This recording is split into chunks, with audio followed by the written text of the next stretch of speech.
glad you had a beer. That's good for you. I never did. I had a shower. So I went to the gym this morning and then I woke up late, went to the gym, took my kid to soccer, came back, I started reading a book, and then I was like, holy Christ, it's time to connect with you. And so I had a shower and then I ran down here. I was going to make myself a hot totty. Oh, yeah. But That's nice I probably would have had time to do it actually, but I was like, no, I want to get set up because there's sometimes to set this thing up and nothing works, and then it takes like half an hour to get going too, which is I don't want that to happen. So I'm kind of jealous of you right now. You're in good shape, good stead. Although that said, I have my little club soda. Yeah, we're all over that too now. Soda Stream. Yeah. Amber bought that for me a couple of years ago, and it's been so good. Like, wow. And I don't even put anything in it. Like I just drink it straight because I like the way it kind of fills you up a little bit, and I like the bubbles. Cleans a little bit too, right? Yeah. Like it's refreshing. I like it a lot too. Yeah. So I don't. Well, I might mix it if I have, say, a vodka. So I'll put a little bit of vodka in it if I'm having a drink, and maybe a little bit of lemon. But really, I don't need much in that drink at all. And it curbed my pop appetite because I love soda pop so much. Where did you grow up? If you don't mind me asking, did you grow up in Saskatoon or in a small town? Luceland, Saskatchewan is my little small town. So I grew up in Esterhazy, and Esterhazy is a potash town. Yeah. And no hockey team played twice in Esterhazy without bringing their own water from wherever they were from, because our water was so thick. Yeah, like really. Everybody had a water softener. Just we had bad drinking water, although it was, we drank it, but just because you really kind of got past that. Yeah. So I don't have a problem drinking tap water in Saskatoon. It's delicious, but anyways, it's so nice. Well, Regina's got terrible water. But I grew up next, so Luceland it has pretty nice water. It's very clean and tastes good. And our farm water comes from a different source, but it's fairly good as well. But then our just 20 minutes down the road is Crawford, and they have horrible water. And they used to be brown, like it was brown and it tasted bad. It was safe to drink, there was nothing unhealthy about it. It was just, it had a lot of this mineralization or whatever it was in it. So I remember going to my cousin's place, and my cousins would be in the bathtub and it'd be brown water. We weren't quite that bad in Esterhazy, but so it's still not that great there in Crawford. It's better. They got to get rid of the color anyway. So I know all about that. But yeah, I grew up on tap water. I'm really happy to drink lots of tap water. Kind of lucky. You take these things for granted about how good the water actually tastes, and those places where they were, until you actually go there though. Although I remember one of my cousins from Edmonton, he visited our farm one time, and he said our farm water tasted yucky. So I'm like, what the heck, man? I thought our water tasted good, but who knows? Maybe maybe there was a little bit of a taste there too. So anyways, glad to see you going. Yeah. So Ryan, so you're from Esterhazy. That's how we kind of know each other from that kind of point of view, because we met at Corey Tucker's house here in Saskatoon. Yep. Corey's a mutual friend of ours. I met Corey. He was, before he got the nomination, I think, even for the SAS party back in 2010. I met him at a SAS party convention, and we just hit it off. We went to the casino in Regina and just got really had a fun time. And then then he got nominated and they got elected. He was an MLA, and he was one of the youngest speakers of the House in Saskatchewan's history. Mm-hmm. And then later he wanted to run for federal seat. And so he wanted to take on sitting MP in Saskatoon. Brad Trost, who I knew from university, actually. We were in geophysics together. Yeah. He was behind me in school. So I know Brad Trost since like 1997 or something like that. Pretty hotly contested race too. Like nationally, I don't know how many times a 3-time elected MP falls in his riding runoff. Particularly one that gets a lot of funding from across the country. Like he has sort of, the support within the riding was not too heavy, but he because of his social conservatism background, he was getting funding from everywhere. But Corey's like, well, I'm going to run. So he phoned up his people that he knows that can maybe help him out, friends of his too. Come to my house. We'll have a kickoff meeting. That's where you're there. And we just ended up sitting in standing in the kitchen, snacking on food and drinking his beer. In getting right into what people meet and talk about, I think we talked about abortion and federal and provincial politics, which is, of course, how you should start a friendship. Just touching all the hot topics here. That's what we got. Yeah, let's just make sure we can fit together, I guess. Yeah, let's not get into Donald Trump quite yet, because we could that could go off forever. So anyways, yeah, we kind of became friends that way. And Corey ended up winning the nomination. Then he won the riding at the subsequent federal election. So I'm pretty happy for him. He's a pretty good guy. Were you the same age as Corey, or? Yeah, Corey and I started going to school together in grade 2 in Esterhazy. So we graduated high school together, and then coincidentally ended up in commerce as well at the College of Commerce at the U of S, and been lucky to have his friendship through those years. Yeah, no, he's a good guy. Pretty glad to know him. We're still friends, and it's kind of nice to see him, and kind of lets me. He asked for my advice. I like to say that he asked for my advice, and he always takes it. So yeah. That means he's a friend. Yeah. So anyways, that's kind of cool. And you and I run into each other once in a while. Your brother's in the Kinsman with me, so I've known Jordan a little. I worked with him quite a bit particularly the last couple of years, and we came in at the same time, Jordan and I, into the Kinsman Club. Were you a Kinsman Club member at all? I was for 3 years back at the turn of the century, 2001, 2000, 2002. Before I moved down to Regina. Yeah, quite a long time ago. But it was interesting picking up where the organization, when I moved back to Saskatoon in 2015, I saw a lot of progression in the organization, both in physical footprint and also market reach and all everything that Kinsman's doing. But also it was really cool to kind of meet the next generation, because of course I was there as a young guy in 2000 and I kind of disappeared for 15 years, and you come back and see some of the older mentors that have kind of stepped back, and then there's these new guys in, and I thought it was really cool. I just wanted to make sure we talked about that for a second, because I think the Saskatoon Kinsmen in particular are a really cool organization, and would recommend anybody investing time or money with them. Yeah, it's been a real blessing in my life too, and it's helped me a lot, because I didn't really know a lot of people in the city, and so it's been kind of a nice way to get to people. Like, I knew people in my company, but it doesn't really count. And then so get to meet all these really great guys, and everybody has similar mindset. Like, let's go do good work for the community and let's have fun doing it, essentially. But I'm really missing the guys though this year, because we're not meeting in person, and it's just it's tough to kind of get up for it. And like your brother, like I'm a past president, so I can kind of just piss off and I can attend meetings or not. But he's a lot more involved in the meetings this year, and he's running the meetings, or he's putting them on. Actually, that's his role. Okay. Make sure he's setting them up. So it's tough for him to be doing that kind of stuff this year, and trying to keep the guys engaged. It was tough enough doing it prior to COVID, but now it's just, oh my God. So, yeah, I'm sorry to hear that. I got a couple things I got to say about that, and specifically an organization like the Saskatoon Kinsmen. In my professional life, I'm a recruiter, and I talk to people about career paths and resumes and stuff like that.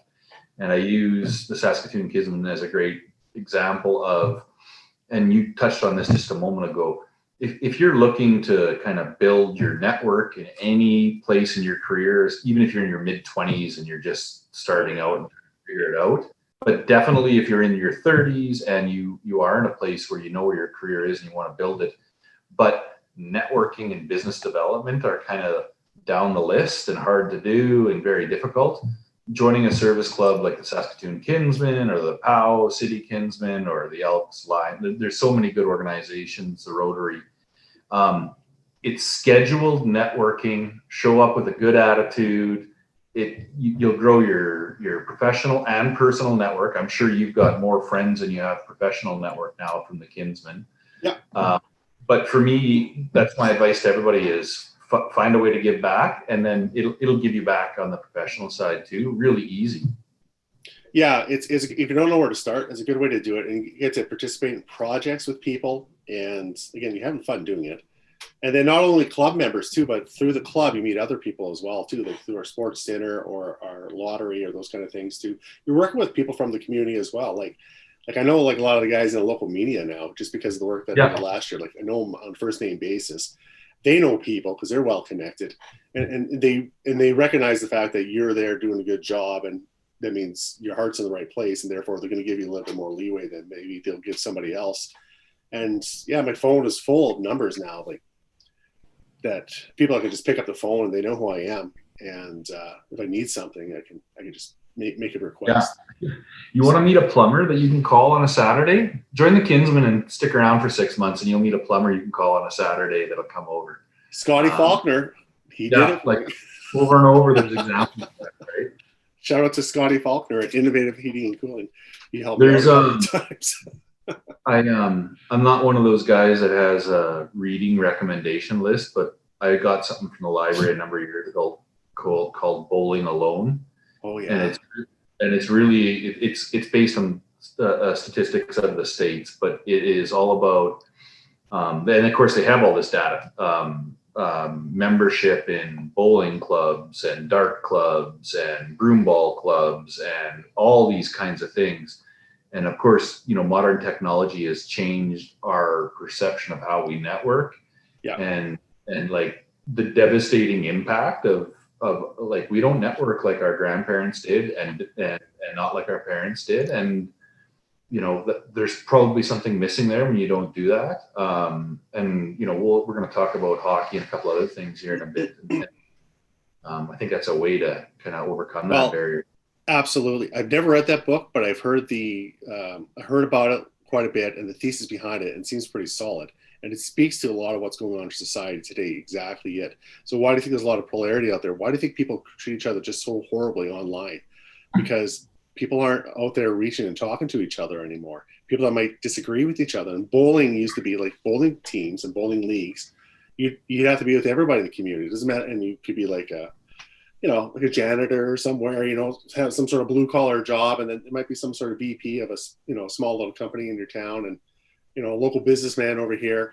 And you guys are forced to meet and actually behave in a civilized manner as much as you can. Exactly.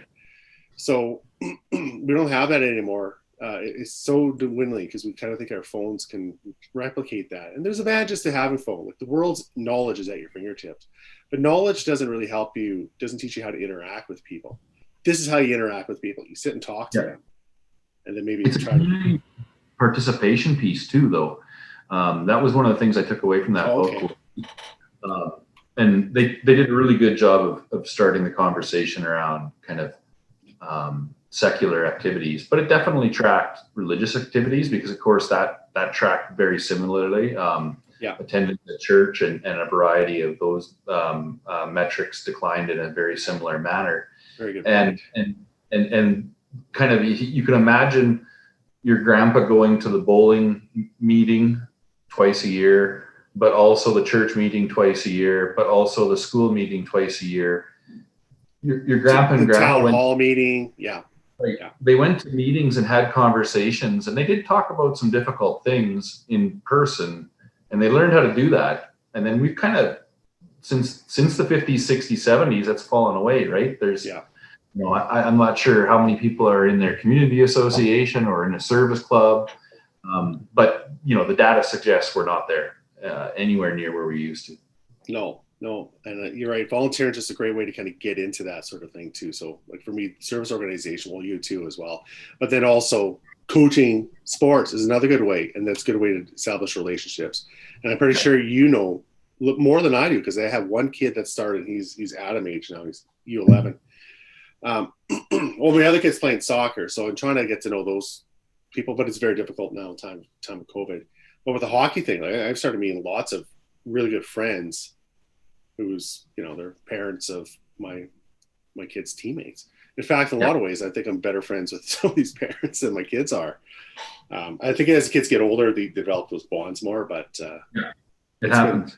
It's so funny, and some guys he hasn't been part of my kids' team for a few years. We're still buddies. Like we still send a text over. If I need something, I give him a call or how else do you meet cool dudes in your 30s and 40s?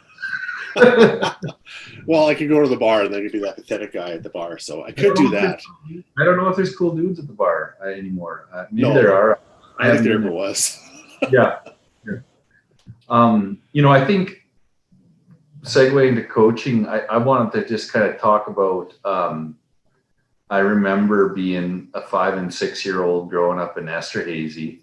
And I just like, I have really super vivid memories of all of my coaches, the first 2 years when you're 5 and 6 is beginner, and then 7 and 8 is novice. And I know who all those coaches were. And I remember their physical traits, right? Like I had one coach and he was super passionate in a really positive way, but it came through and like he shook and he used chalk all the time and he shook. And I could, as a 7-year-old, I could never figure out why, Mr. Coach was always so shaky. But they all were really like, as a little guy, I really have this kind of snapshot in my mind of what it looks like as a little guy, because I was always in reverence of these coaches because they always knew so much. And like, how do you know so much about hockey drills and Yeah. And then I was kind of lucky when we were in Pee Wee. So that's like 11, 12, 13-year-olds.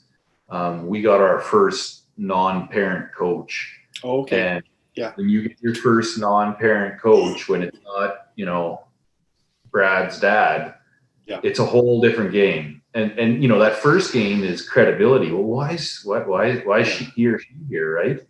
And in our case, and like in a lot of cases, your first non-parent coach is usually some, high achiever in, it's somebody starting out in AA, AAA coaching, trying to work their way up, or else it's, kind of the best of who's around. I was growing up in a small town in Esterhazy, and it was a former junior and semi-pro player, and like, okay. oh, we were just bright-eyed. Anyways, I remember all of those relationships and a lot of what they did and said, and that's part of what drew me to coaching. I was also one of those kids that, for I don't know how many years between grade 1 and grade 7, if you asked me what I wanted to do, I wanted to be a phys ed teacher. Oh, yeah. Yeah, because if you grow up in a mining town, the only jobs you see in a mining town are working in the mine or working in the school or working in the hospital. And so it's not a broad spectrum, but being a phys ed teacher would be cool, right? You get to do fun stuff all the time. Play games all the time, like, Yeah. Yeah, no, that's pretty cool. So yeah, my first coach was my oldest brother, Mark. So he's 10 years older than me, and he was cool. And I was junior novice. I started grade 1. I took he had local figure skating, actually. A lot of kids did figure skating when they were kindergarten to learn how to skate. Although we had we had a little outdoor rink that my brother and my dad built. That's where I learned how to skate, but then did figure skate. So I started in grade 1. I think my other brother is a year older than me. He's in grade 1 as well too. So my first years with Mark, and then my dad started coached me senior novice, and then to Adam, and then into Pee Wee. And I think I told my dad I didn't want him to coach anymore in Pee Wee. And a lot of that was because I was getting a hard time from some of the other kids, saying I was getting favoritism, right? And I didn't mean like that. But I also wanted to kind of branch out a little bit and see because Dad put a lot of trust in me. My brother was a really good hockey player, Jason, and I wasn't bad. Like I didn't have a lot of natural talent, but I listened well and worked my butt off. So, which is now as a coach, that's what I love about some kids. Like, do you work hard? Do you listen? Yeah. That's about 90% right there. Talent will take you a little bit further. So, So anyways, I wanted to kind of expand it out there, but I think I hurt his feelings a little bit. So I've told Dad I'm sorry a couple times. He's, it's okay. I'm like, well, no, I'm still kind of sorry about that. And then I kind of moved on from there. So that is tough. Yeah. I would just offer, I heard sometime earlier in my coaching career, and it stuck and kind of saved me from having that happen to me by my kids. And that is, there's a certain time you want a different voice in your kid's head. Yeah. Or you want another voice in your kid's head, and you're already coaching them 365, 24/7. And so yeah, I've been conscious of that in some regard. Like, how many times do they need dad to be the one that corrects them, or, mom in other cases. But, so it's too bad your dad found out through the truth of your honesty, but it is a fact. Like, kids want to hear somebody else, and then it's difficult in a small town too. Yeah, and like that, like, he was just a dad, right? He played hockey when he was a kid, but he was never a top hockey player or anything. But he was a sportsman when he was a kid and stuff. My brother was actually my oldest brother. He was actually a pretty good player too. But with my kid though, like, I ask him every year, like, do you want me to coach? And he says, yeah. So I don't mind. So I'm only doing it because I want to make sure that you have a coach on your team. And then this year I'm actually head coaching for the first time. So I like being assistant coach better because you don't have to do any preparation. And you just show up. Yeah. Bark at the kids, and kids love that stuff, right? So you just like, get going, because they want to know where to go. They want to know what they're supposed to be doing. You need that kind of direction. But the head coach is the one that kind of does all the arguments, and he has to provide that more. I don't know. I'm not very good at this, like, leadership on the bench. Yeah. But he's got to be the calm presence out there. You got to maintain energy. We had a couple games this year. Down. Yeah, I got to see more level. On the note about your kid and asking if it's okay if you coach and back and forth, a good mutual friend of ours, George Green. Oh yeah, George. Yeah. Marshall and Ryder are 5-year-olds, and they're on the same hockey team. Okay, yeah, of course he's a renegade too. Of course he is. Worked out, and little Marshall's a great little athlete. He's a nice kid, yeah. But we've got a great head coach, and I'm one of the assistant coaches, and so is George. But we have a lot of assistant coaches, so there's different times where I'm on the ice or George is on the ice and so forth. Yeah. And little Marshall is more, what's the best way to put it? He's more adventurous and he's more confident without his dad on the ice. Yeah. And he's great all the time. But when his dad's on the ice, he's a little less adventurous. He wants to, the tether's a little stronger. He wants to be closer to dad. Yeah, so there's that interesting dynamic. And I'm not, like, Marshall's not different than anybody else. I bring it up because it's the most recent example. My kid's the same. It's tough coaching your kids because they're going to fall back on that relationship of, is it easier to hug dad's leg than it is to go try something? And I'm always, I've coached a lot of little kids, little 4 and 5 and 6-year-olds. And I'm always shocked at how brave some of them are when mom and dad are 30 yards up in the stands and you can hardly see them from where they are. And they're trying something brand new, right? And it's hard enough for my kids, and I'm out there with them. Little Johnny that's got mom and dad on the bleacher. That's tough. Yeah, I noticed that the first couple of years because we had 6 coaches when you're like initiation type players, and so I just you can only have like maybe 3 coaches or maybe 4 at most near the bench. So we take our turns, and so sometimes it wasn't there, and so he was a little. You get upset, and so I come over, but you're all right. Listen, ask him, and that sort of thing. But I was paying attention, but I didn't have to. I was like very conscious exactly of that. Like, you got to give him a little bit of space on that. My kid was pretty good for most part. Some kids also too. Some of them have this personality with their parents, like this, and I think my brother Jay has that with his kid. They do this a lot. So that's the other side of things, right? So the kid that is a little more apprehensive about his dad being out there, maybe doesn't want him out there, maybe shouldn't be out there. And one of our coaches on our team, we've had the kid on their team a few times too. Like, the dad, he recognizes that he's a little bit more impatient with his kid, and his kid has a few there's a few issues you can tell with the kid developmentally or whatever else. He's a nice kid, but there's some things that struggles that he has, and his dad just goes nuts. But when his dad separates him out, he's actually pretty good. Well, he's pretty good with me because I don't I don't give him anything. So he's acting up on the bench. Okay, you sit there till you calm down. I don't really care. Yeah. Whereas a dad and him will have an argument. Yeah, exactly. So, That's one of the things you sit there. And that's the thing is every kid's different, and you got to find a way to coach every kid. Yeah. And so some of those kids, you're right in and you're coaching them like in the moment, in their ear, over their shoulder. And some of those kids are not, either don't require that, don't want that, don't need that.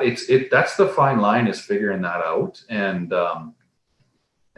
of course it's the extremes, people that are frustrated or people that are maybe too focused on different aspects of it. So what with you then? So you're DadOFive, right? That's your handle. How old are your oldest kids, and then what kind of levels? Because I think they all play sports, do they not? Yeah, my 14-year-old daughter is in CrossFit. She's been in CrossFit for 4 years, and holy cow, really?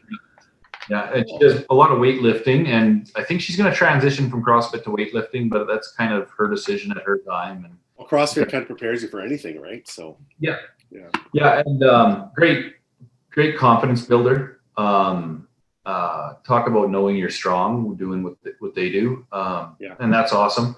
And then my 12 and 11-year-old are a boy and a girl, and I coach both of them currently on one hockey team. Every second year I can get them on one team, and then they're separated by division the second year.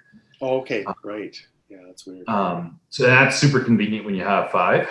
You're going to want to reduce the number of practices and games. Right. And then just this year, the 5-year-old started in initiation rider, and we have a 3-year-old that is skating this year, but not in hockey. So we'll see what goes next year. Well, I enjoy your videos that you put on Facebook all the time with your little kids.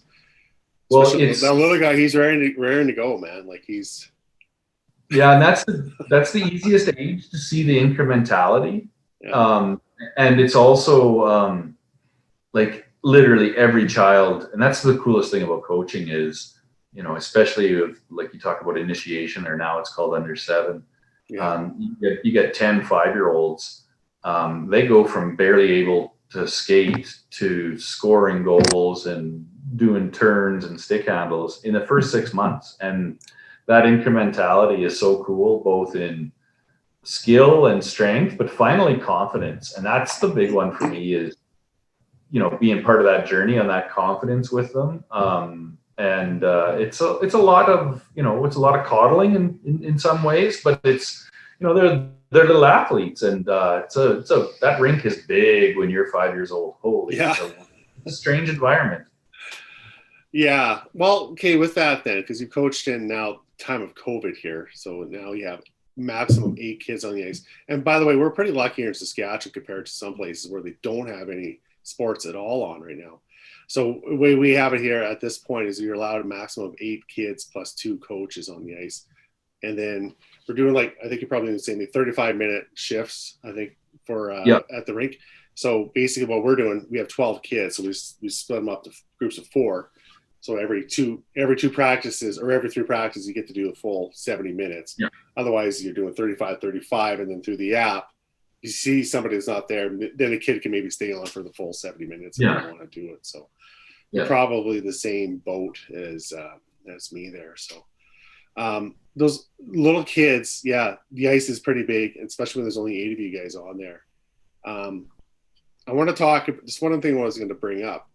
Half ice versus full ice practices or games. So I get that for initiation /U7. Last year I was U9, I guess, or novice. Novice, yeah. So last 2 years we were novice too. And so if the first half of the year, my kid for the first tier time he was there, he was like tier whatever, the lowest tier.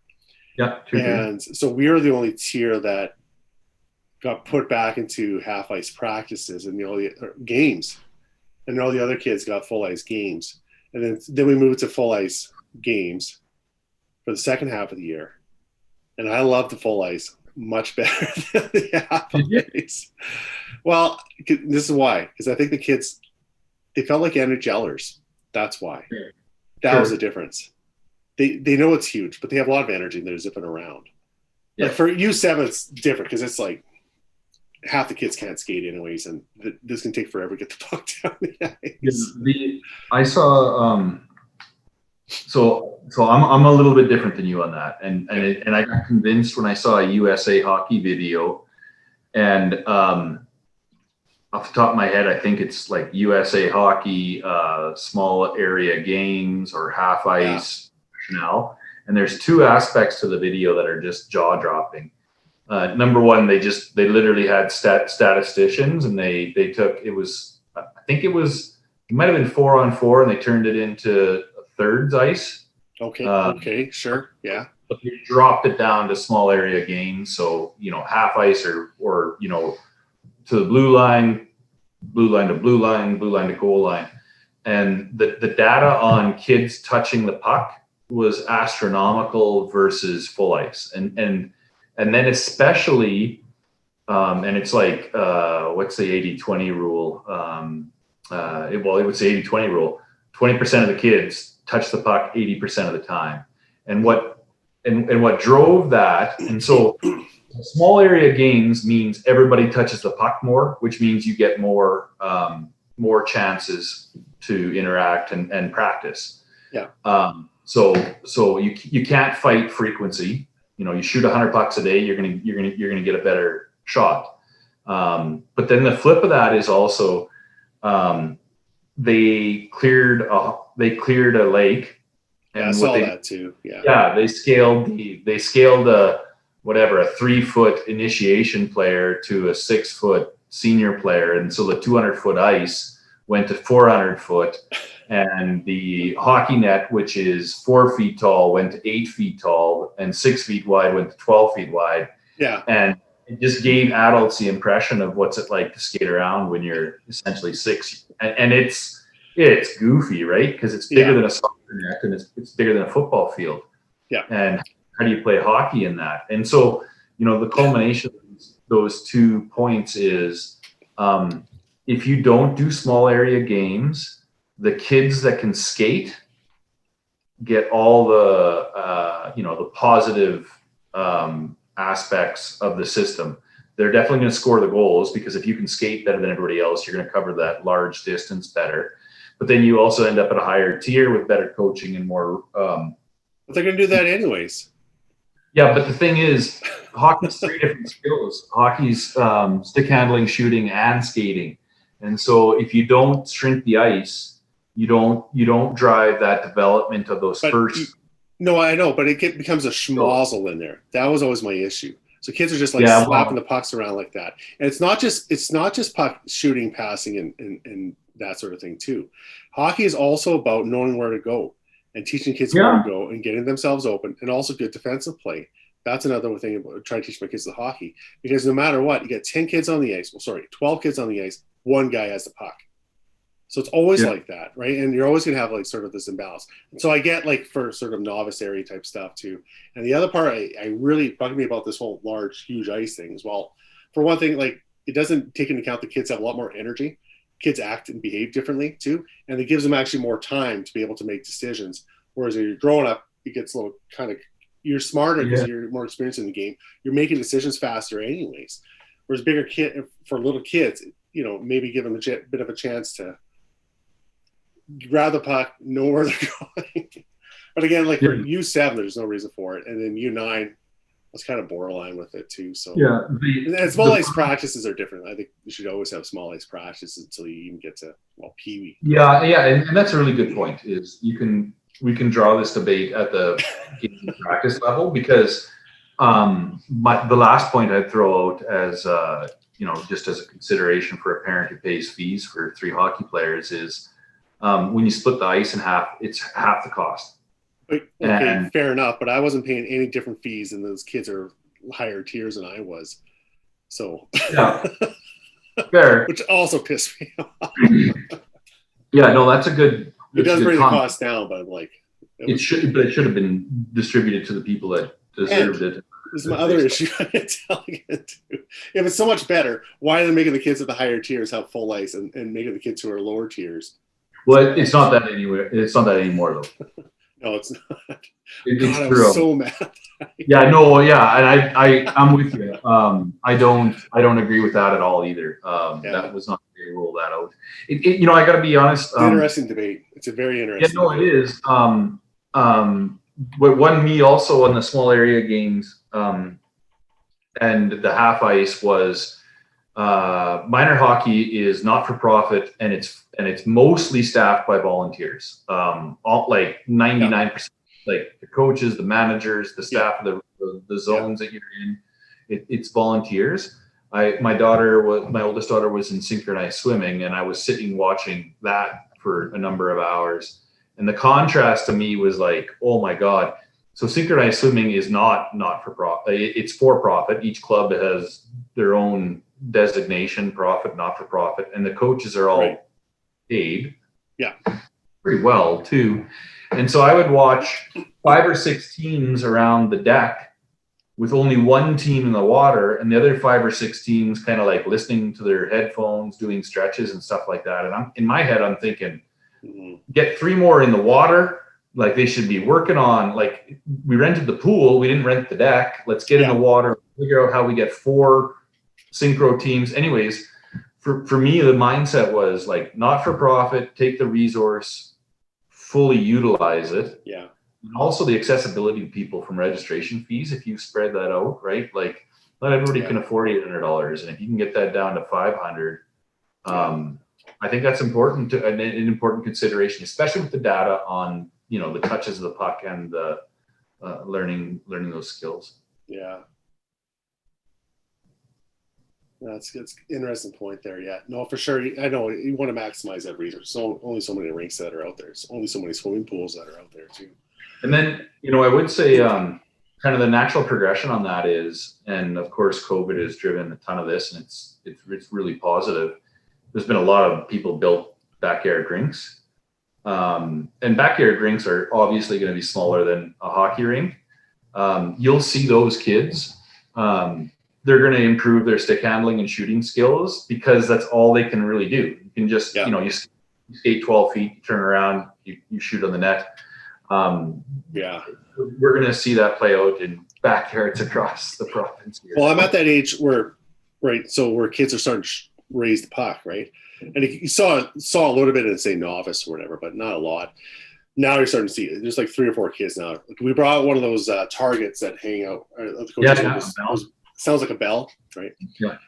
And I was like taking some rippers at that thing. That was kind of fun. Yeah.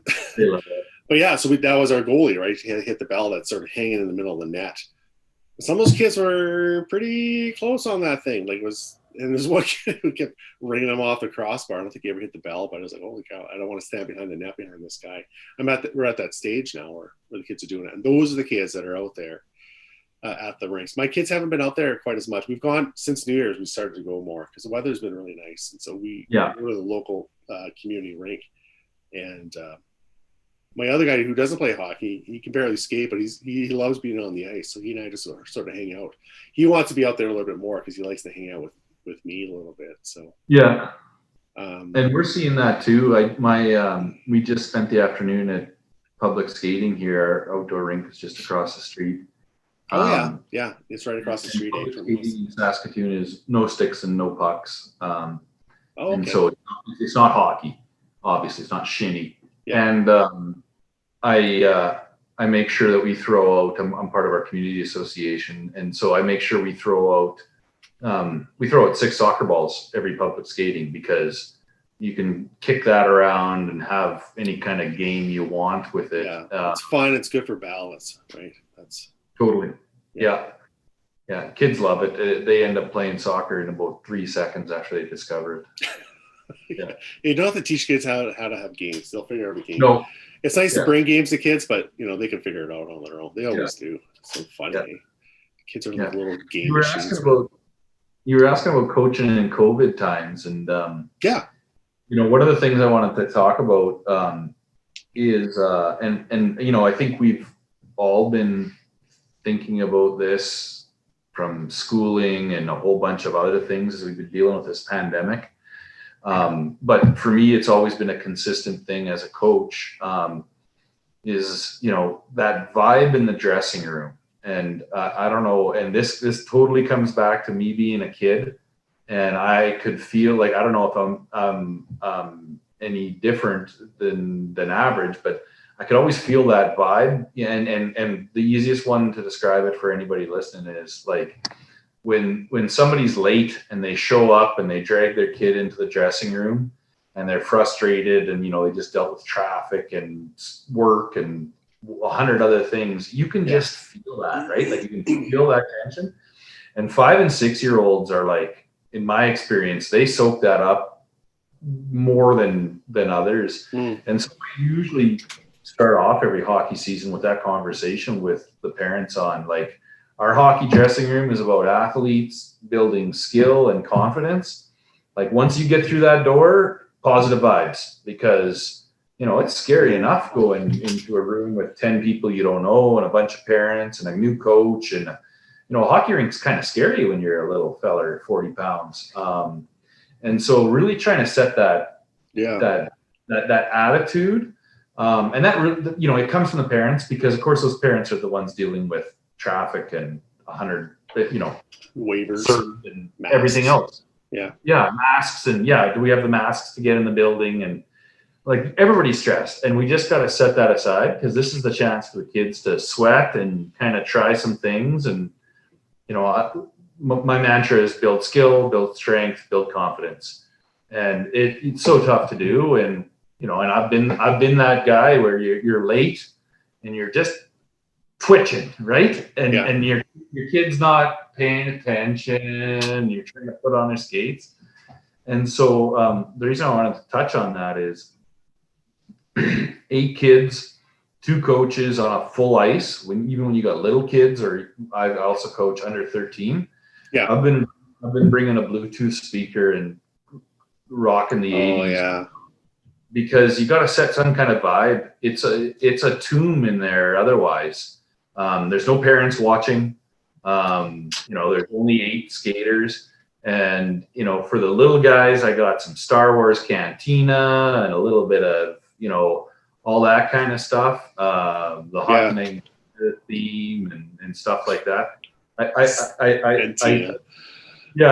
Well, I drift towards the 80s rock because I'm pretty sure there's no swears or sexual innuendos in there. But anything new, I'm out of the loop, and it's probably gonna play something bad. Well, they can suggest their own music if they want to do that too, right? So it's easy to find that kind of music. Yeah, exactly. Yeah, that's a good point. Yeah, trying to set atmosphere, trying to have some fun, trying to make this a place where you're kind of, it's different, right? Because they don't get that in school anymore, even. No, it's so unfortunate, because I was so looking forward to this year, and just trying to, because the kids are a little bit older and they're going to be like I was thinking about doing that, like bringing some music into the room and stuff. And it's just been so kind of weird, and everybody's on edge. That's right. I've been trying to have a good time with the kids, but now they're always wearing these masks too. It's tough to get to know these kids. And the other part is, a lot of the kids don't get to know each other either. Yes. They're really discouraged in mixing. So at the start of these practices, at the beginning of the year, before they did the new phase, when everybody was on the ice, I was just trying to get the kids to stretch out together. One kid leads the stretches. It's like, they don't have to stretch because they're all 9 or 10 years old. Like, they're not going to hurt themselves. They're doing it because, like, who are you? What school do you go to? Who's your favorite superhero? And then this is who this kid is. So I was doing that to introduce the kids to each other.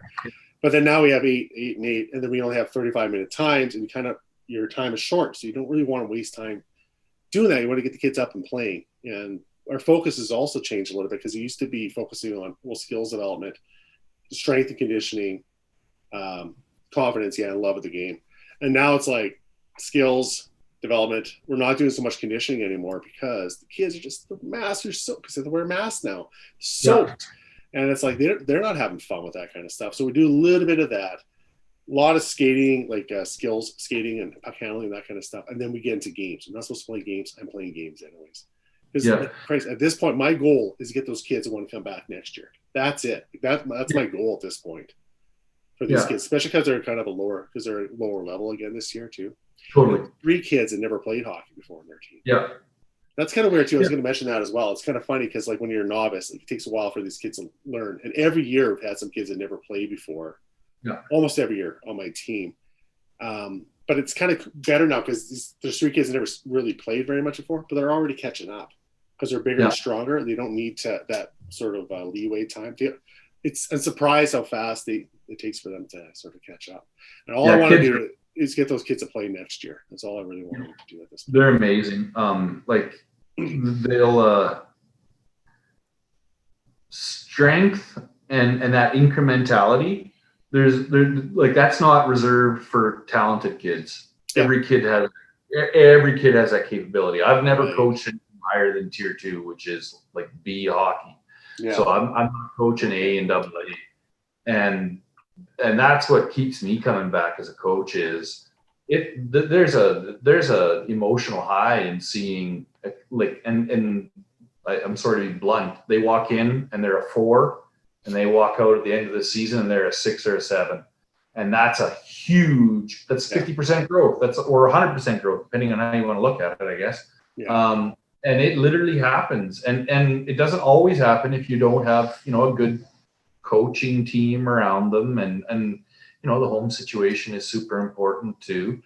But this can be a place where those that you might not be good in school, but you can be good on the football field, the hockey ice, the shop floor, like you can be a mechanic, all these kinds of things. Just finding your spot. Yeah, it's kind of funny, and also just that sort of encouragement for these kids too. It's really cool because I've seen a few opportunities where the way I talked to the kid, like a switch turned on, all of a sudden they get it. I remember this one kid, it wouldn't get a word out of him.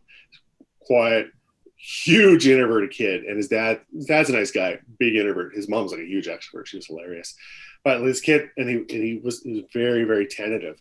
And then we had a tournament, and he seemed to have fun. And then all of a sudden, he started skating really fast. Like I've never seen him extend his legs before like that. And I took him aside and said, "Hey, kid, what happened to you?" He's like, "What?" He's like, "You became a hockey player. When did that happen? You're supposed to tell him these things." He's like, big smile, right? And then after that, he just loves hockey. Just keeps going hard. And he's a fast skater. And he actually ended up a level higher this year, which surprised me. Well, it didn't surprise me. It was like, compared to where he was beginning last year to where he is this year, it was like blew me away.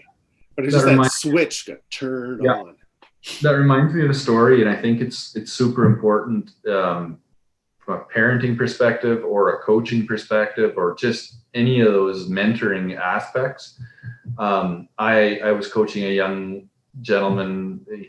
Right now he'd be 12, so he's not a gentleman yet. His first name's Adam, and good little guy, but just like you said, quiet, not an extrovert. And he's out there battling in novice hockey because he's 7 and he's a quiet little fella. And we were in a tournament. I was told this story post because, of course, you only know your side of the story. And after the Saturday game before the Sunday final, I went around the room, and as a coach, I was saying, good game, and get ready for tomorrow. And just little 10-second things to the 10 kids, 12 kids. And to him, I said, "Adam, I need a big game out of you tomorrow. You're one of my most important defensemen." And then I moved on to the next guy, right? I honestly didn't think about it until his mom told me the story a week later. And she's like, he went home, he got ready for bed early, he brushed his teeth, he was in bed early, he got up, he wanted eggs for breakfast, he wanted to be ready. And when they're like, "What's going on?" Coach said, "I need to be ready." He said, "Today's my day, I got to be ready." And like, they listen and they follow, and like connecting back to, somebody else's voice in your kid's ear, sometimes asking them for more than, they're expecting is okay. Cause sometimes they're okay giving it. They're ready to step up and they're open to being kind of inspired in that way. Yeah, I think so. I've done that with a few of those kids. And it's amazing. It's amazing to see somebody, they don't need it. They're going to play their butts off and they're fine. It's not to say you ignore them, but you treat them a little differently, right? You just sort of, well done, keep it up. Try to find ways to improve it. But those other kids, that's what you want. Those kids because you want to make these little kids to be successful in their lives as well as in hockey. And those little small little things with success, those little also little opportunities for responsibility. Like they make a huge difference. Maybe they never thought of themselves as being a responsible person before. You know, parents maybe tried. Maybe they need to hear from somebody else. So, well, and also, like when you're 7, where do you find responsibility? Yeah. Right? Like honestly, there's not like a little bit of school responsibility, maybe some chores responsibility, but when you're part of a team now, yeah, you're being asked to step up. And that was the cool thing. He recognized his role as part of a team, and yeah, just a good little bugger. Yeah. Just, you know, just a good little fella. I also, I bet. I wanted to talk a little bit about, I lost my train of thought there for a second. You know, what these kids remember, and I touched on that previously, and it's part of why I bring up that Bluetooth speaker thing. Like I remember being a novice, and then Bon Jovi "Slippery When Wet" being in the Ghetto Blaster in 1993, and so I'm sure these kids are remembering, you know, number one, you know, what's this team, what's this team about, right? And so when coaches do something extra, or the parents do, whether it's a cut up oranges or some music, or I try to make sure I bring a shooter tutor all the time, so they got something like that to shoot on. Oh yeah, they're always, you know, I'm planting seeds, because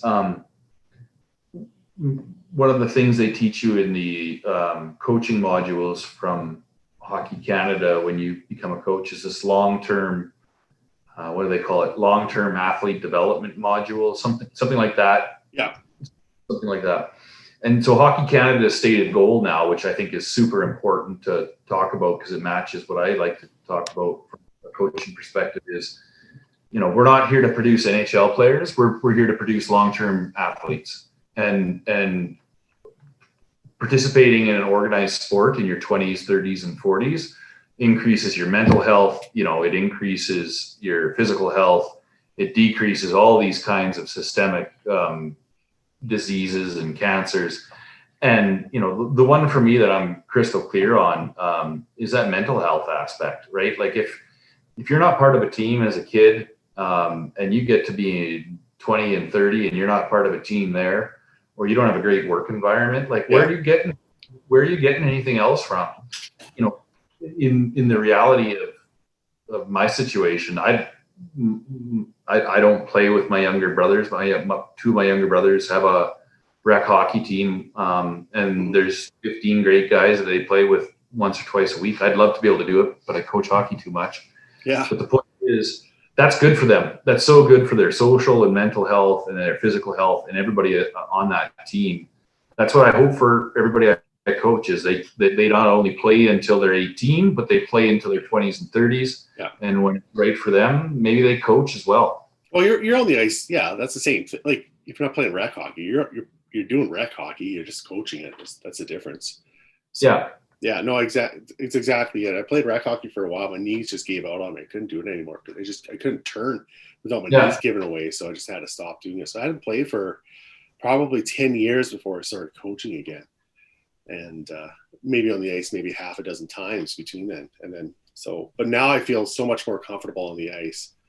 My knees still get kind of sore, but it's just a big part of my life now. Just like, so I go to the gym if I'm not playing hockey, but if I'm doing a practice, good. That's my exercise time. That's an hour and a bit on the ice and counts. So I just take that. That's my little check off for the day, and that's good enough. If I don't do that, I'll go out to the rink like I did yesterday. Went out to the rink with the other guy, or Friday night went out with the other guy. Didn't have to go to the gym because I went out to the rink with the little guy, and it's good enough, you know. So yeah, that sort of active thing. It's kind of funny because I talked to my uncle on one of these podcasts, the last podcast, and he's 81 years old, I guess now.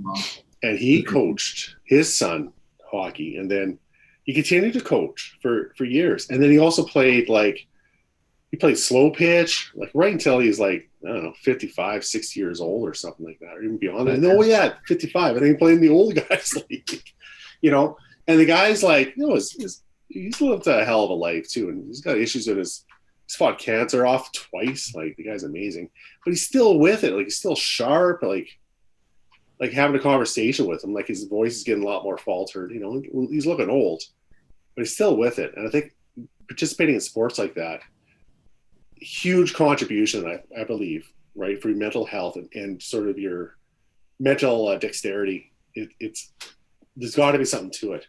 At least it's a contributing factor, if nothing else, to your quality of life you're going to have when you're an older person. Is a participation. It's not a guarantee, but it doesn't hurt. That's for sure. So that's a good point about getting those kids in that mindset. Yeah, and like a service mindset too. Just being involved and like I didn't play junior hockey. I wasn't a semi-pro anything. Yeah, I mean, I really enjoy learning from other coaches and taking the coaching clinics because, like, you know, I'm not the best skilled hockey player out there. That's not why I'm a coach. There are coaches that are like that. That's just not me. I also don't think that's necessary. There's a ton of NHL coaches that'll prove that out. But I do think, and that NHL side probably parallels this as well. Talent is talent, but the rest is what matters. And you know, there's some kids that you don't need to coach their hustle, and then there's other kids that you need to unlock it. And but they all have their own driver, and that's, you know, you got to find it. And that's difficult, but that's what being a coach is about. Yeah, it's kind of interesting. Well, one thing I learned about growing up in a small town, you would have found this as well too. The team that you got is your team, right? And bad or good. And every second year it changed. You know, maybe you have good players, poor players. You're a leader one year, maybe you're a follower the next year, or more so in that sense. And it's always been kind of one of my issues with how they tier the hockey team so much. Like in Calgary, I think they have like 9 tiers or something like that per age group, which I'm like, okay, how do you differentiate between it? Because that's stupid. But like for me, like unless you have sort of a top tier and maybe a bottom tier, like I would rather just see these kind of tiers, these grouped together. Because at the end of the day, the kids just want to play with their buddies, you know, until until you get to maybe past Pee Wee or so. Really interesting contrast, and I agree with you. The kids want to play with their buddies, and they do, like almost throughout until you're at that very high level AAA. Saskatoon does geographic zones, so we're kind of grouped by neighborhood, which allows for you to be conceivably with your friends, understanding your school zones match. Or more of a likelihood that you'll know somebody from your school or whatever, right? Yeah. Regina doesn't do that, and Regina, I had a chance to. Through my professional life, I interviewed their former president of the Regina Minor Hockey Association, and he told me about going through that strategic choice. And I of course don't know all the details, but can understand them. Essentially, Regina, when you think of it from a geographic sense, over a time period, a lot of the less affluent neighborhoods, their participation went through the floor. Right. And it came down to the zone just, you know, couldn't compete for a variety of different reasons. And so the zone system fell apart because of that, the participation levels in those less affluent neighborhoods. And so that was a huge problem that they had to go through. It's interesting. To fix, because, you know, at the end of the day, total participation is not going in the right direction. But when you try to change anything, there's going to be whatever 40% of people that are like, we shouldn't change it. The good news is today the participation level has started to correct, and so it was the right decision. But, you know, off the top of my head, I would like to, you know, drive it from a friend basis more specifically, and of course, skill is a big factor. You can't have the wrong skill level there, but it's a bit of a journey, right? It's a team journey, and you know, when they're there with their friends on that journey, I think that's healthy, and I think it's important because it touches other social aspects of what they're doing. Yeah, but I just find with grow up, I knew a few guys that played pretty high level hockey, just playing in my little shitty hometown. They played with kind of crappy people, but they all had fun together. So they're still had a good time, and it didn't really affect in my mind, or at least from what I can tell, the opportunities for those higher level kids to go beyond. Like in Looseland, there's kids about 5 years younger than me, and a little bit more. There was like, oh Christ, it happened to be a really good cohort of kids, and like two of them won Memorial Cups. They won, two of them won Memorial Cups. Like one played with like Ryan Vanjoff on Red Deer, or he's at the Memorial Cup. No, he won it. Yeah, another kid played with Kootenay Ice when they won as well too. I used to babysit both those kids. Yeah, and and there's like 5 or 6 of them too, but they're like everybody else. They just play with everybody else too. And probably the best of all of them is a little bit younger. This kid, he had a shot with the Flames. Anyways, he had a PTO with the Calgary Flames, and he chose to go back home and play senior hockey with his buddies. That's what he wanted to do. He'd probably farm. Well, yeah, he had a girl back home, and I don't know. He's a bit of a homebody. He's a nice kid. I remember him he's like 7 years younger than me. It was kind of cool growing up because like there was like, you play shinny in the town rink. Everybody played. Like, yeah. It didn't matter what. And guys learn, the midget age players, they learn not to dominate too much. And the little kid gets a puck, he'd let the other little kids kind of compete against it. And that little kid though, man, he, like, even at a little age, he was going, man. And now he's like this. And he could have played professional hockey, but he wasn't held back by the fact that he had to play with some kids who were definitely out of his class. But out of that's sort of the balance that city hockey has to figure out, right? Because some parents have to have their kids as, little junior is going to make pro one day or whatever it is. And it's like when you're in a town like Looseland and you have access to a rink like that comes back to that small area games thing. That kid had touches. He just had more. He had more hours on the ice and more touches of that puck than a kid that didn't have. You got like 20 kids on the ice. You're not getting as many touches. No, but fair point. Like when I grew up in Esterhazy, we didn't have an outdoor rink, so the only way you got on the ice was you talked mom and dad into driving you to public skating and paying the $1. That's the way we had it too. Like that was the same thing for us. Like. So I was talking about our indoor rink. That's how we were doing it. We had a school rink that one of our teachers spearheaded, and he was awesome. And the kids took care. Well, he mostly took care of it. We took care of it. But in the hockey rink, we had public skating and shinny, and we were there. Like I was there every Saturday and Sunday. Dad just dropped me off more. If I didn't have a game, I'd be at the rink playing hockey somewhere, waiting for public skating to start. Yeah, just standing there like this. Did it all the time, and she had so many kids like that. It was such a weird, man. It was such a good. That was just my favorite place in the world. The shitty little rink, but the ice is amazing there, and it still is. I took my kids back there a couple times, and I wonder why. Well, they had this caretaker. And he's still there. He's been doing it for 30 years, and he's amazing. Just taking ass. The good water probably. That's probably part of it.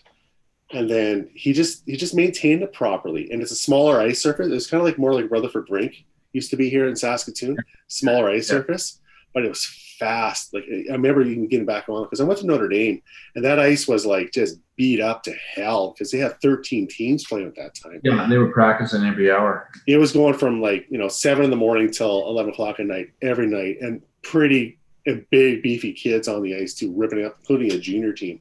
Whereas Looseland, he had, minor hockey, but I don't know what it was. I think he took good care of it. So we were pretty fortunate to have that growing up. I'm really excited about the Echo Lake Provincial Park started it last year where they flooded their campground road. So you skate through a forest. Really? Esterhazy did it this year. Wainwright did a version of it. The city of Spruce Grove has it, and it's just like if you can picture any kind of park and a path, flood the path and go for a skate through the park, and why not? And when you think about our province, we're pretty lucky in Saskatoon. We've got 52 outdoor rinks, but the outdoor rink that's one thing. Wouldn't it be cool to go through a skate through a park kind of thing? I'd like to see that play out. There's like Bow Ness Park. When I lived in Calgary, there's Bow Ness Park, and it was kind of like that too because it's just a beautiful park. Although it was a pond essentially, but you are skating through bush there, and it was really Man, it was amazing, actually. Yeah, it'd be nice to do that here in and around Saskatoon. Again, like it's kind of flat here, and people kind of make fun of it. But why don't we use that to our advantage? Pour some nice water. You just need really a pump or series of pumps, and then you get like some sort of a system to maintain it, some sort of snow clearing and then flooding system. You could buy an old tractor system to get it done, or whatever you're doing it with. Yeah. So. My perspective on that has always been like, you are what you are, and to your point, you know, in Saskatoon, we're ready for winter in November, and it stays till March for sure. Like that's just the lay of the land. The whole thing should be a skating rink, might as well, because that's what our 5 months are. Like you could do minimum like January 1st till March 1st, you know, at minimum, just 2 months of great skating. And you could probably push that on because it's not always going to be like that. But January 1st to March 1st, you know it's going. So why don't you plan for that? I really like the perfect analogy of kind of embracing who you are. For me was that 2013 Grey Cup halftime show in Regina. As we marched to victory against Hamilton, they had skidoos doing flips in the air, and I can't remember the band, but the band was killing it too, and they had fireworks, and it was like, if you were 25 and from Nipawin or Esterhazy or Kerrobert, you were just pumped, and I was 35 and I was pumped. So the sleds are amazing. Yeah. Yeah, it was like it's like preaching to the choir. That was perfect. That's always the hitting the nail on the head for me as far as So I'm going to go back to coaching a little bit more, little hockey, because there were a couple more things I wanted to talk to you about, like talk about using things that you want to that are at your disposal. So I want to look, because I'm interested in hearing what other coaches do. So what kind of equipment do you use for coaching in there beyond like pylons and pucks? Yeah, sure. That's cool. I got a tickle trunk. It's a red. Oh, really? Yeah, no, it's a red big duffel bag that I carry, and I use it for both teams. And I've collected a couple hockey sticks that I cut up and screwed through into pucks to create the obstacles. So I've got 2 that are just straight 2-foot sticks. With 2 pucks on the end, and those are good for a variety of things. And then I also cut some triangles, and we use those for obstacles as well. And then so those are kind of at every practice we use. For the little guy, do you have 1 puck or 2 pucks? Just the one? 2 pucks. 2 pucks stacked? Got to have 2 pucks stacked with the screws. Right, because you want to be able to get that puck underneath there. Okay. Yeah, so they can go underneath it. Okay, so and that's just screws, old hockey sticks, and pucks. Anybody can do it in their garage. Yeah. Really cool thing I was taught in Spruce Grove. Those old elastic bands. You know, they're not really an elastic band, but those exercise things. They have 2 handles. Oh yeah. You stand on one end of it. You know, like you stand on it and you go like this and stuff like that. Yeah, that's how I got my muscles. With the little guys, I like to set up an obstacle course where they finish, and I'll hold one side and another guy will hold the other side, and they race through that, and it catches them at the hips, and they have to skate hard as it stretches out. And I put a stuffed animal that they have to rescue. So the Paw Patrol, you got to go rescue the stuffed animal and get through the elastic band, and teaches them how to dig into the ice. Yeah, you got to turn your toes out, and you got to dig in and push with your legs. And what it does is it teaches them to turn those legs on, lean forward, and push hard. And the other kids are working on their balance, right? Because they're trying to. And they love it. Right, like anytime you can put in chase elements into a drill, they go into that deep gear. And so that elastic band, you can get them at Value Village for $2, like those things. And that's literally where I get most of my coaching stuff. Is I like the low flat circle orange pylons instead of the tall ones. And then the other one I like to do is get about 12 balls of any kind, rubber balls, plastic balls, tennis balls, and just throw those out on the ice as well. It's always really good for stick handling and just different aspects of trying something different and so forth. And then I also always have a soccer ball in the tickle trunk. And the soccer ball is throw the sticks away. It's really a skating drill. The kids have to work on stopping, everything's with their feet. It's really a high skating drill. So a soccer ball is really good. And you talked about earlier, what do you do in COVID times? We're not really supposed to play hockey because you can kind of get too bunched up. We've been playing 4-on-4, and we've been playing hockey and soccer, and they don't really get that bunched up. You tell the kids, listen, it's COVID times, you're wearing your mask, please don't pile on to each other, and they're good about it. Yeah, I break them up a bit. Yeah, that's right. But the other thing is the mask. I don't have a political opinion on masks. I'll listen to our public health officer, but the kids don't like it, and it's not great. No. Well, I find they're always touching the mask now because they have to pull it down for the water. And then what are you doing? You're contaminating your hands at that point. Whereas before, one thing they might be breathing out, but there's not a lot of close contact. Close contact is 15 minutes beside somebody within 6 feet. Where they're not doing that. Yeah, there's a chance, but really the risk is very, very low. And I think it's a larger risk than touching this and then they're touching everything else. And I'd rather they use their hockey gloves to grab their water bottle and then the whole water bottle, pull it down, drink, get put in it the back. mask. Yeah, but you know what, I'm not trying to make a point about that. I'm just saying, those 11 and 12-year-olds, even when they get to go have fun and play hockey, they're still doing it with a mask on. And I coach with a mask on, and I'm pouring wet and I'm soaking wet, and I'm not hardly working half as hard as they are. And how do you blow a whistle? I don't have a whistle anymore. I've been pulling my mouth up. I've been skating around with my stupid whistle in my face. Right? And then you brought it up earlier. They're not getting that time in the dressing room together. No. And that was a big social event. That was you're playing knee hockey and on the and mini sticks.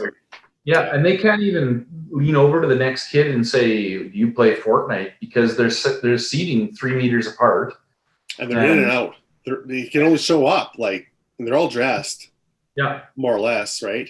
Some kids. Rogan usually has just his bottoms on. He puts his tops on. He rather wears his coat into it. So he's in there the most. He's only in there for 10 minutes tops. And most kids it's nice to be there half an hour ahead of time and dress, kind of fart around a bit, and you play, then you can hang out for another 10, 15 minutes afterwards. That's how their friendships get established, and they're not getting that. I really feel bad for those kids who are 11 and 12 years old. You're right. They're not getting it this year, and I can see that. They know their teammates' names, but we've only played 1 or 2 hockey games, and then it's back to the rink for practice. The guys who are buddies, they're the guys that knew each other from before. That's it. And you still see that on the ice. Those guys are kind of hanging out with each other still. So, hey, so another question for you then. So those are cool things. I don't have one of those little obstacles yet. I'm going to make some of those obstacles. That's definitely, I think, a minimum you should have that stick with the pucks, at minimum, along with those pylons. I don't like those small pylons because you have to go bend down to pick them up. But I get your point. Yeah. But I'm getting the kids to pick up the pylons too. That's another thing you can do as a coach is guys pick them up, then we can play a game. Then they get them picked up. Where do you get your drills? Because I go to Drill Hub. So Hockey Canada's Drill Hub. And I find it very limiting to kind of drills that I can do for kids who are under 11. Yeah. So Hockey Canada, you can pay for their premium subscription. It's $48 and you can get all of their drills. Oh, okay. And that's really good. And that's, I don't know if that's the end all be all. After that, I've picked up a few books over the years. I'm one of those guys that pops into a used bookstore here or there and so forth. That's a good idea. Yeah. And I just flip through them quick. A lot of it's I know that. for me, the biggest one that I've kind of really learned from is whenever I see a AA or a AAA practice going on, I'll spend 4 minutes with a pen and paper and watch them. And you can usually pick up some pretty cool drills that way. Yeah. But where I'm going with this, and usually what they're doing is the best drills are kind of like half game-like situation, but also they're constrained such that they force you into a couple skills. Mm-hmm. And so, like for instance, again, small area games, we do one called Bob the Builder, where you get 2 lines on the blue line and dump it in, and you can pass back and pull another one of your players in to make it a 2-on-1. Yeah, that's such a great game, and the kids love it. I don't know. The kid asked for Bob the Builder. What the hell's Bob the Builder? And although we had done it before, but I never actually had led it. So one of our other coaches said, "Let's do Bob the Builder, but lead on." And so now kids are always asking. We do it every second practice now because it's sort of a minimum game situation, sort of a game-like situation that forces passing and getting open. That's essentially what it is. Well, and the really cool thing about that with my kids was we played Bob the Builder a lot, and so just for our listeners, it can develop into a 3-on-3 if you keep passing it back. Yeah, so you got groups of 2 lines. You just start off with one kid from each line, shoot the puck in the corner, and then kid, if he gets the puck, he can pass to his own line, and that guy joins the game. Then it's all of a sudden it's 2-on-1. Right. And it could be 3-on-1. Right. 3-on-2, right? As long as they keep passing the pucks back. Yeah. Yeah. And so it's live gameplay. But I've used that in real game coaching as well, because I've said to the kids, listen, what you're doing in this game isn't half as talented as what you were doing playing Bob the Builder this last weekend at practice. Right. Yeah. You were beating your buddy to the puck in the corner. You were getting great passes to your defenseman. Like, you were doing this in practice with more intensity than you're doing it in the game. And they're like, oh, right. That's all I'm doing. Yeah. And so it's like it's finding a series of those drills for the age appropriate cohort where it drives them to compete. And it drives them into that kind of small area, like, okay, what do I do in this situation as far as activating? Quite frankly, this situation, I assume this coaching conversation would work for soccer, because quite frankly, it would be similar. What my other kid, because we can't watch his soccer, he goes to the Astra soccer program, which I just found out about because a friend of mine, Denise, and her husband Bryce, they're actually part owners or silent owners in that Elite Performance Center in the North End, and so they recommend. I was looking for something for another kid because he did dance. He never wanted to play hockey.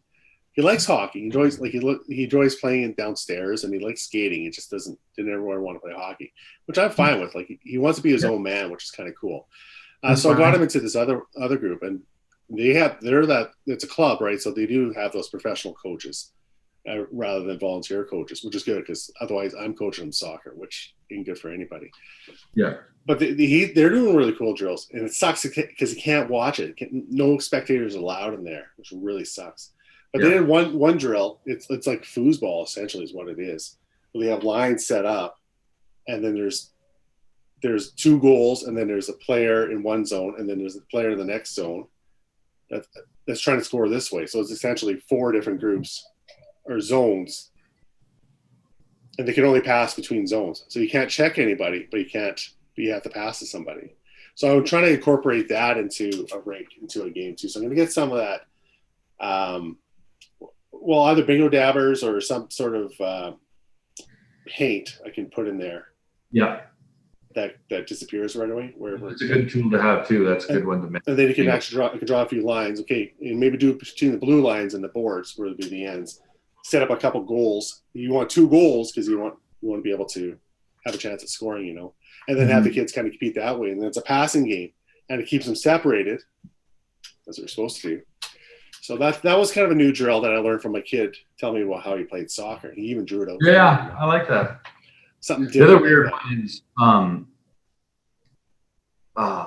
like you have to plan your whole practice so that your kids never line up, because they can't you can't have them in the corner lining up to start a drill because that's all within 2 meter distancing and so forth. So practice planning is not easy No. because you can't, okay, consolidate the kids and then send them out. It's not fantastic. And then especially with the little buggers, the little under 7, they can't get a drink of water because they can't manage their mat. Like it's tough. Yeah. Although little kids, they don't need water. They're not sweating. But yeah, they're not working that hard. One thing I want to say though, because just speaking to your thousands of fans and our listeners, anybody can be a coach. Like I got to be honest. If you're willing to put in some time and have a good attitude, the training is there. It's not, it feels like you're starting out the first few weeks before you actually get the training in your first year of coaching, but it comes, and you don't need to be a good hockey player to be a good hockey coach. I think you can be a good soccer coach without knowing how to be a great soccer player. There's some limits to that, but I come at that because I think most of it is mental preparation and getting those kids in a position to try hard, really. Yeah, that's a very good point. So you don't have to be a great player to be a coach. Hockey, it's good to know that to skate. We have one dad who used to coach with us. He's like, "Oh, you guys are so much better than me." I'm like, "We're like, you're first of all, you're better than your 6-year-old, so don't play about that." Yeah. But he kind of felt self-conscious about it. I was like, we're just learning this too. We're all rookies at it. Yeah. And now I find, because this is my 5th year, it's kind of cool. And we had coaching. But the other guys, they've coached that long as well too. Yes. And so you have that kind of support system there too. You're not doing it by yourself. I was kind of intimidated at the start. But now it's kind of cool. And this is what we do is like, okay, we do our first warm-up drills, wherever they might be. Stick handling drill, skating drill, skate forward, backwards, yada yada, and then we split them up into different groups. All right, you do a puck handling drill. What can I do? I can suggest that, but you know what you're doing. Just do something. I'll take him to a skating drill. What do you want to do? Do you want to do a shooting drill, a passing drill? Do you have anything in mind? And so all the coaches, there were only 2 of us on the ice. I'm kind of leader. And we have another guy who's kind of like my co-coach, his associate coach. If I'm not there, then he's there. He's kind of leading. And then, but the other 2 coaches, you need 2 drills from you. Think of 2 drills, and I don't really care what they are. It could just be pylons, stops and starts. If you just do stops and starts, I'm okay with that. Yeah. No, and that's the tough part about. Never hurts. Stop starts never hurts a kid ever. No, you're right. But that's the tough part about being a coach is sometimes you just got to teach a skill, and sometimes teaching a skill isn't fun. Like I need you to stop with your right foot. I got to teach you how to stop with your right foot, and all we can do is have you skate towards this pylon and push snow on it. Yeah. And we're doing that for 10 minutes. Sorry. Shoot on the boards. Shoot on the boards. Yeah. One thing I would bring up, and I grew up in the 80s in Esterhazy, and so we played hockey in the summer. We played baseball hockey in the winter and baseball in the summer. Yeah. I had golf clubs, but I wasn't very good, and I didn't frequent it. Yeah, but since then, I've had my kids in golf lessons, and the point is, your baseball swing, your tee box golf swing, and your wrist shot in hockey are all kind of the same sets of movements. And so when they talk about being like a multi-sport all-year athlete, sending your kids to hit buckets of balls in the summer is going to increase their hockey shot. Putting them in T-ball is going to make their hockey shot better. Like that whole transferring your power from your back foot to your front foot while pulling your arms through with eye-hand coordination. Yeah. Incredibly tough. I'm still teaching it at 11 and 12. And it's hard. And if anybody's been in a golf tee box and not been able to hit it down straight down the fairway for 250 yards, you know what I'm talking about. Yeah, no, I know exactly it. Now, do you shoot left in golf and hockey? I do everything left, but I know lots of people that don't. And that's an interesting foible. Yeah, my kid, he because we golf, and he golfs right, but he shoots hockey left. I'm righty both sides, so it's pretty easy for me. But I don't think it really matters. I think like, well, it matters a little bit, but I think the technique's there. I think the brain understands. You're right. The whole shifting of weight that's the key. Yeah. And like if I had to play hockey left-handed, I could probably do it because I still understand the whole shifting of weight. It's actually more your feet are kind of backwards, but I could probably learn because I get that. And I think my other kid, it might be more beneficial that he learns how to do it both ways, to be honest, because it gives you that sort of mindset. Gordie Howe never stopped him. That guy can hit both ways. And yeah. shoot both ways. I come to that conversation as a hockey player that, you know, I wasn't an amazing hockey player, but I was always a comfortable hockey player, and I was always a terrible golfer. And so when I put my kids through golf lessons, of course, I'm standing there watching, trying to help, and then learning myself. And when I was learning their golf tee box kind of setup, it was all like, poo, like mind exploding on, yeah, that's because my movements aren't efficient and I'm not driving through properly. Yeah. And that just comes to repetition as well. But the reason I wanted to bring that up is because when those kids figure it out, like when you see an 11-year-old who weighs 48 pounds, who can suddenly figure out a wrist shot and can start hitting cheddar and it's pinging at the outdoor rink, like that's super cool, because like when you see that 11-year-old that weighs 48 pounds, you can't, number one, believe he can raise it, or she can. And then number two, they have the accuracy too. But number one, that, you know, they can and they do. And it's, you know, just give them a little time and space and they can figure it out. Yeah. Hey, do you have any of those like sort of stick handling type aids as well too for off ice training or anything like that? Those little puck handling? No, I don't. Although the one I saw that I liked the most was the one that had the light underneath it. And I saw that too. That's the one that in my mind was the most effective, because the one that you have to lift your stick over because it's a contraption. That's not always game like, but moving it with the light underneath, that was so the idea is like it's all these different lights keep popping up. It's like whack-a-mole. And you put the puck into that one location. You try to, where the lights let you move the puck to that location. And it's about, I don't know, 4 feet wide or something like that. And the kid will just, with the flat, smooth surface, and he'll just move the puck over. Yeah, I like that one too, because I was actually thinking about getting one of those for my kid. I thought he might like that. Yeah. He doesn't play very much he plays a little bit in the basement. He kind of slaps around with his brother. Yeah. So so I'm looking for those little off ice things to kind of get him to play a bit more. Oh, and go ahead. I was just going to say, like, the best thing for those kids is just any kind of routine that gets them doing it. So if dad comes home on Fridays after work and throws the stick or the nets out on the street and the neighborhood kids show up, or like whatever, just getting them in the routine.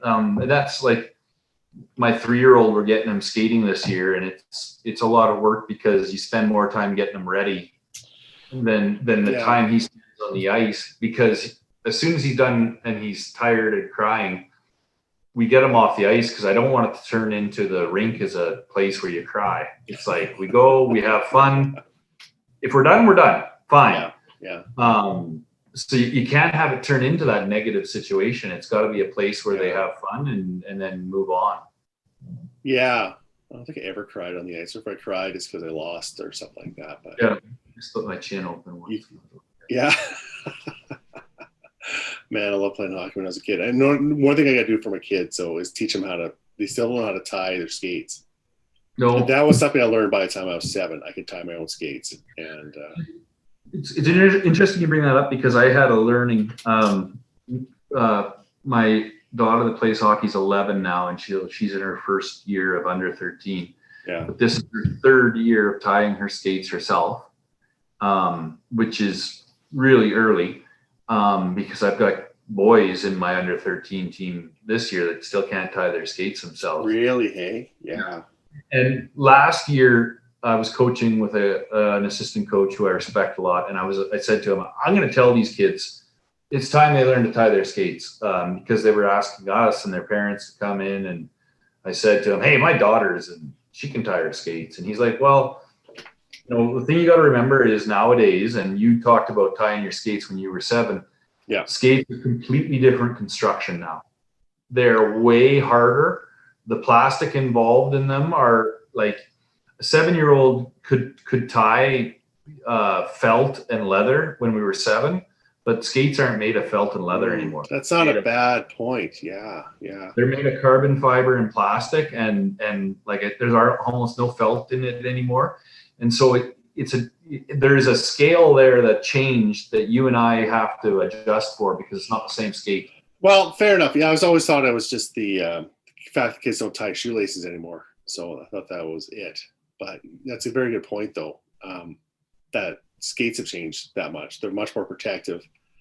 And yeah, they are kind of tough to get tight, I find, when it helps. Especially other kids' skates, if I'm not used to using them. You always have to they all have their own little feel to them.